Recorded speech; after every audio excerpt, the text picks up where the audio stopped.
Welcome to another episode of Meal Prep Monday. I'm your host, Allison Schaaf. And in today's episode, I'm going to detail how I edit the prep dish meal plans to work for me and my family. Before we get started, if you are not a current subscriber, I encourage you to go to prepdish.com/MPM. That's short for Meal Prep Monday. And you can get a 2-week free trial for free. This episode actually is more helpful if you have seen a meal plan or used one, or, if you would sign up for the free trial right now, you could follow along. It is more helpful. Most of the episodes, actually, I would say all of them. I think this is the first one that really isn't going to make as much sense to you if you're not a subscriber. But after doing last week's episode on how subscribers make the meal plans work for them, I thought it might be fun if I walked through an actual meal plan and how I look at it and change things up to work for me and my family, just to show you that these meal plans, yes, they're meant to kind of take the thinking load off of your plate. We do everything for you. But then from there, especially over time as you become more comfortable, I also want our subscribers to make them their own, make it into something that really works for them and that they kind of fall in love with and is like, wow, my family loves these. And, you play a part in that, right? Like we can give you here's the outline of what we suggest it looks like, but from there, run with it and really have it be something that's going to work for you and your family. I don't know the title of it, but I have some YouTube videos on this as well. So I can link those in the show notes if you want to kind of see more of the visuals on how this works. But for today, I am going to walk through the January week 3 super fast menu and walk through the grocery list and just go over the edits that I would make as I make my grocery list. And I'll try and, be specific with this meal plan, but then also kind of back it up and be like, okay, here's like the overarching edit that I usually make and why I make that. So first of all, just a quick glance of what's on the menu. So the first meal is a lemon shrimp pasta with sun-dried tomatoes, spinach, and almond crumbs. The second meal is Parmesan chicken meatball wraps with lemon aioli and grape walnut salad. The third meal is sticky pork with red peppers, carrots over broccoli rice. And the fourth one is a ground turkey Spanish rice. And the fifth one is a lentil power bowl with balsamic dressing. So sometimes I'll look at the titles and right away kind of know if I want to make any subs or swaps. Sometimes there's a meal that I just completely scratch out, either because preference or just depending on our week. Maybe I know that I don't need 5 meals for that week because we've got some travel or, going to be eating out or something like that. The other thing I'm always on the lookout for is if there's any soup or stew or something that can be easily frozen, then I will automatically sometimes triple that recipe because I like to stick a little bit in the freezer. I also am on the lookout for those because I feel like for lunches, that's something I really like to have. So if there's something on the menu that I know my family's really going to love, then I'll look for that one to be, okay, this one, I might even triple it because we all eat lunch at home. And so I'm always looking for which dishes do I want to stretch out. My kind of go-to in terms of quantity is actually doubling most of the recipes just because we do usually eat the meals twice, once for dinner and once again for lunch. And I just think because my husband and I both work from home, we end up eating, kind of eating more of the foods, we're not eating out as much. And so, it'll be a dinner and a lunch, or maybe he'll pull something out if he's hungry in the middle of the day and have a snack. So, I think for us, the doubling seems to kind of be our go-to because these plans are designed, it says serves 4, but I think as you get into it, a key is really how much do I need for my family? So for example, when we get into the protein section, I know how much I need to increase the protein for my family. Okay. Let me get back to the grocery list here. So like I said, I kind of automatically double all of the ingredients, but there's some that I don't. So I'll kind of talk through my reasoning on that. So the first one under the herb section, there's cilantro. It depends on the grocery store I go to. So the amount of herbs that they give you varies a lot depending on the grocery store and even if you order organic versus not. So this grocery store, I actually know the bunch of cilantro they give me is quite a bit smaller because I ordered the organics. So I'm actually going to double this and order 2 bunches of the cilantro. I looked, it's not for a sauce. It's actually to chop and put on top, but I love chopped cilantro. So I know that I'll go through that. And a quick little hack there is I found that if you put the cilantro in a cup of water in the fridge and kind of stand it up in a cup of water, it definitely lasts longer than if you just have it in a baggie, like thrown in the back of your fridge. So something else to keep in mind in terms of keeping it fresh to up until day 3 and 4, which is where it's used. Bulb of garlic, I don't double. And garlic, a lot of times I don't buy because I know that I have, when I buy kind of the packages of 3 or I'll get it at Costco. So I usually have that in my pantry. So unless I'm needing that, that's usually not something I add to the list. The 2 medium zucchini, this one I definitely double. Sometimes I'll even go higher because I know that this is one that my kids really like and we can use in another meal if we don't get through it there. And it's a tricky one because with my store, I found it's because I order the curbside, it is not consistent on the size of the zucchini. So sometimes I'll order more just in case I get really tiny little ones. 1 red bell pepper, 3 carrots. So the bell pepper, I will do 2. I'll double. So I'm looking at the veggies. I think I'm going to double all of the veggies. The arugula, I probably won't. That's for the power bowls. It's like a salad bowl. I love arugula and lettuce and all that. My kids will eat a few bites of it, but they don't eat nearly as much as I do. So I don't always double that because they also usually have a thing of salad greens in the fridge. And with it being winter right now, I honestly don't eat as much salad anyway. Let's see if there's anything else. I would probably sub the collard greens. So I like the wraps. So this is for the wraps.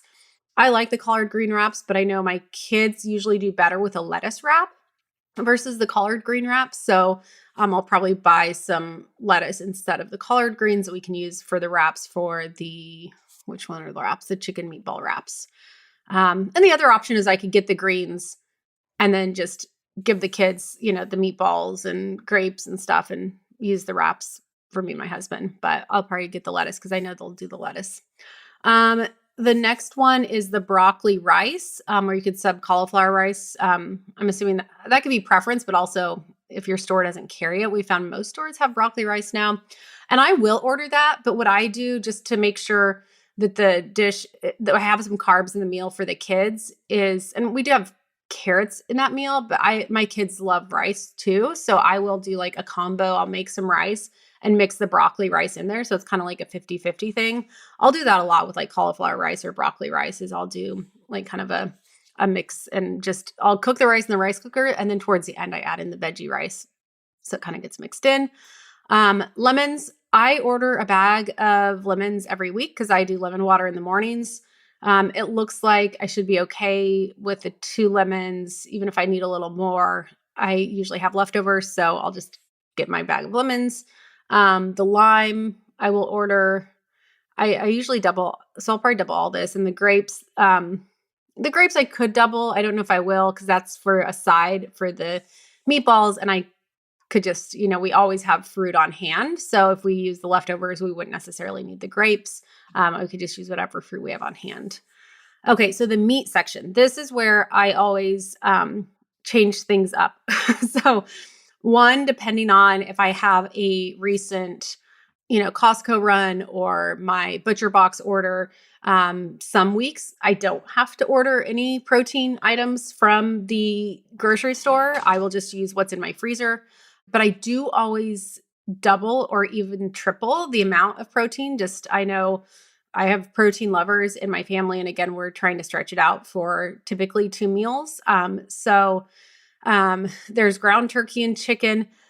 I will probably do ground turkey and chicken on this menu. This is a few weeks out, so this is kind of hypothetical. But if you prefer other ground meats, this is a really good section where it's super easy to just use ground beef, ground pork, whatever ground meat you want instead of the chicken or turkey. Or you can also, do some comparison price shopping and see which direction you want to go based on prices. Pork tenderloin, that's for the sticky pork.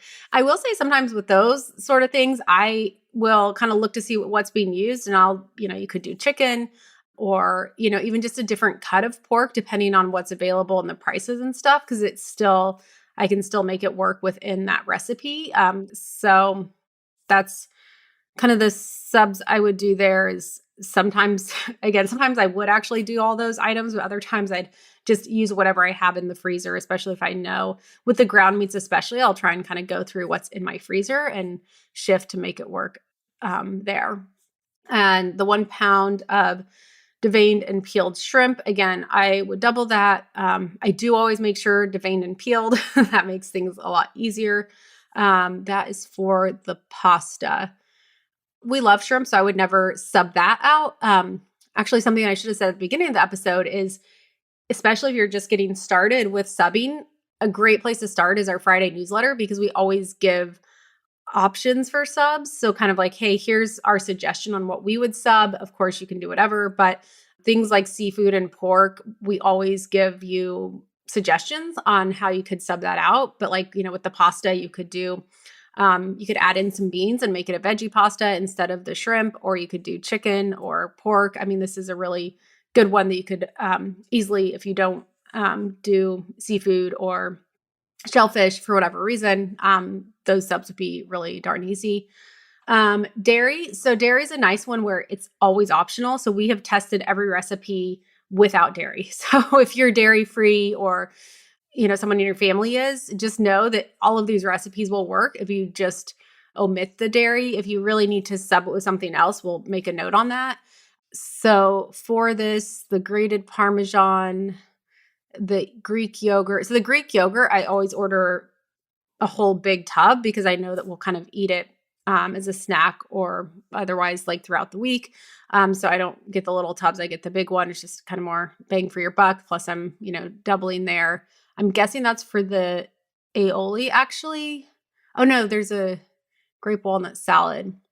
But with the aioli, I will say I do always increase the aiolis because I like sauces. So anytime there's a sauce, especially one that I know that I'm going to like, I will increase it just because I like to use it throughout the week for different things. Like an aioli, I will use, if I make some roasted potatoes, I'll dip them in the aioli. Or I don't know, I just like to have an extra sauce for lunch or whatever. Just I feel like it makes my meals more enjoyable when I have a sauce. So anytime I see that there's a sauce on there, I increase it mainly just so I have it for like, like some of the herb, like a chimichurri or something. Like I'll use that on my eggs in the morning. And I'm sometimes the only one in my family that does it, but I do it because I like it. Goat cheese is for the Power Bowl. So we would do goat cheese. My kids love that. So no subs there really. The nuts and dried fruit. So there's almonds to go on the pasta, and then there's chopped walnuts to go in the grape and walnut salad. So I actually, walnuts and pecans, I'm not quite allergic, but they give me sores. I'm like intolerant to them, basically. They give me sores in my mouth. So walnuts and pecans are something that I always sub out. I don't always need to add it to the shopping list because I just keep a well-stocked pantry full of like nut and seed options. Here, it could definitely be omitted, but I think like some sliced almonds would work really nice. Some pine nuts could work.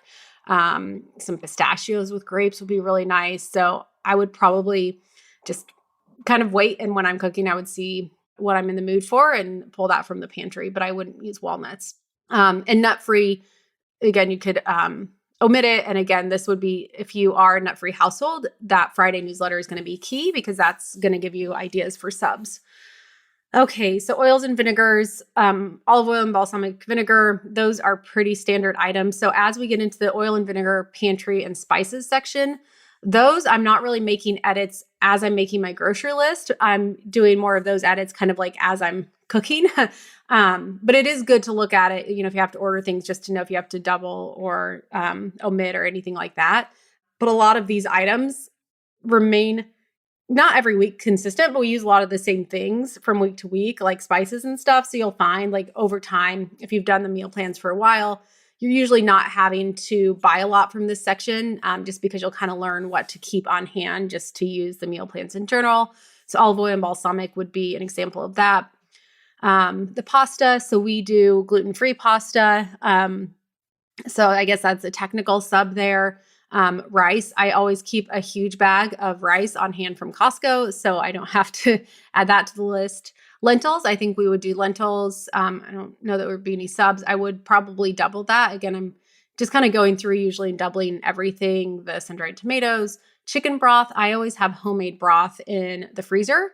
So that's something I wouldn't buy, but would definitely use. A lot of times when we use the broth, it is nice to use, but sometimes those are, optional. You could, of course, use water. You're going to get some flavor and nutrition. I think people, as a side note, don't keep in mind that like a good chicken broth will actually have like some protein and some collagen, and is actually really has some health benefits to it. So just a little side note there. Diced tomatoes, almond flour, tamari, sriracha, avocado mayonnaise, honey. I mean, all of those, I'm not really making subs. I will say a lot of times for the sweetener. So like the honey is used for a sauce. For the most part, like maple syrup can also be used. So I don't always go in and check to make sure, do I have honey or maple syrup? Because I know I always have at least one or the other. And in a sauce, it's usually, depending on the flavor profile, pretty flexible. But, all of those items I'll have on hand. If I'm ever unsure, I'll go and check just to make sure I have enough, especially based on if I'm doubling them. Same thing with spices. So garlic powder, onion powder, cumin, oregano, dried parsley, ginger. But spices are a good place where you can definitely make substitutions or omissions. A lot of times an omission is really easy to, omission's always possible, right? Like you can always just like leave something out. It's usually, especially in the spice category, it's not going to cause a lot of, any real harm to the recipe, depending on, what it is. But I would say don't be afraid to omit there, especially if you're just in the beginning and you're like, oh, not sure if I'm going to like want this spice in my pantry. Another trick though on spices that I do a lot is I will buy from bulk, and you can actually do this for my store. I can actually do this when I'm ordering groceries online, but I'll order like a quarter of an ounce through bulk and it'll be $1 or $2. And it's the same quantity as like a big jar that's $6. So in terms of bang for your buck and saving some money, definitely consider buying spices in bulk, especially I have kind of glass jars that I put them into anyway. So that's definitely a little money saving hack. Okay, so I hope this was helpful. These are just kind of different ways that I look at the menu and how my family is going to use it and making subs. I mean, again, it's kind of just figuring out what works for you. This one didn't have quite as many vegetables, but vegetables are a place where really, especially on like side vegetables, like if there's a side of green beans and your family really likes asparagus, sub away places like that. Like vegetables are really easy to swap in and out for allergies, intolerances, or just preferences. So never be afraid to do that, especially if it's going to help your family to enjoy the meals that much more. Okay, well, that is all I have for this week. Hopefully this was helpful. If you have not tried the plans, again, you can go to prepdish.com/MPM to get 2 weeks for free. Thank you for listening today. I will be back again next Monday with an episode that is not specific to being a Prep Dish subscriber. I know this was kind of a different style episode, but I thought it might be helpful, especially as we're still kind of in the new year, for the subscribers that are out there, just to see how you can really shift things around and make these meal plans work for you. Okay, thanks for listening, and I will be back again next Monday.